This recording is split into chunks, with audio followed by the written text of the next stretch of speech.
All right, let's talk about something that feels simple but really isn't. How much cash should you actually keep at home?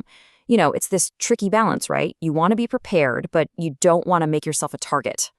So, to really dig into this, we're going to use this great call to the Ramsey Show from a woman named Beverly in Boise, Idaho. Her question, man, it gets right to the heart of what a lot of us worry about when it comes to money. Right out of the gate, Beverly goes to those classic hiding spots we've all heard about. She's like, should I be a cash under the mattress kind of person? Or maybe I should be burying coffee cans in the backyard. I mean, we can all picture it, but is it actually a good idea?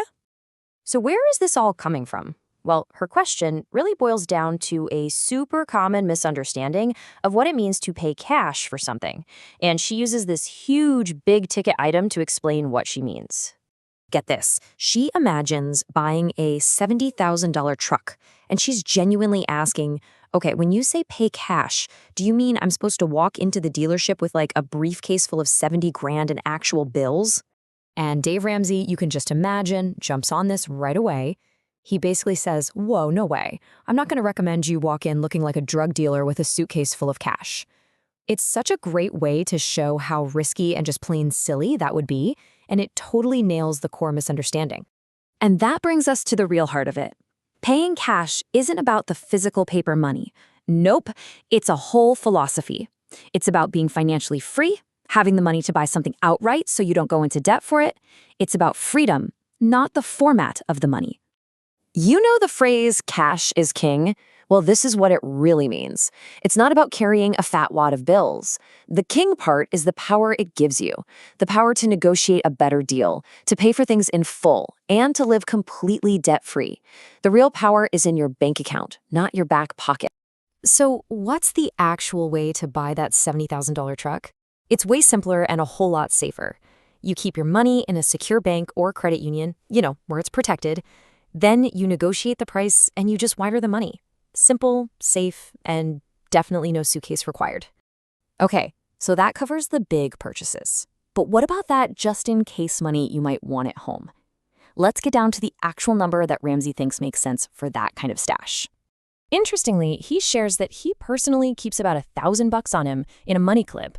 But, and this is a big but, he's super clear that this isn't for buying a car. He calls it his walking around money, for smaller stuff like tips or a quick purchase.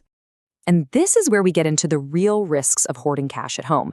It's not just that it makes you a target for thieves, which is obviously a huge deal. It's also just bad money management. That cash is just sitting there, earning zero interest. As Ramsey puts it, he doesn't want someone to knock you in the head and take 70 grand. Plain and simple. So, what is the sweet spot? We've talked about the myths, we've talked about the risks. What's that magic number that's prepared, but not, reckless? Well, here's the number. Ramsey says he knows folks who keep between $5,000 and $10,000 in a good home safe. And his take on that? He says, that's okay. So there it is. That seems to be the recommended range. And the reason for this amount makes a lot of sense. It's not for groceries or gas.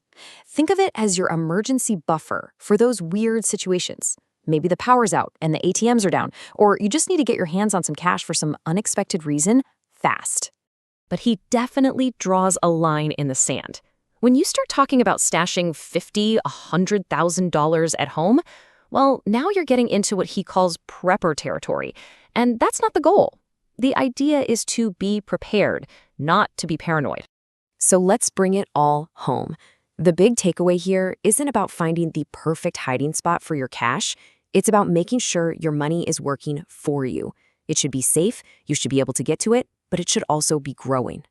Which leaves us with one final, really powerful question to think about. Is your cash just hiding, or is it actually working for you? It's a great gut check for all of us.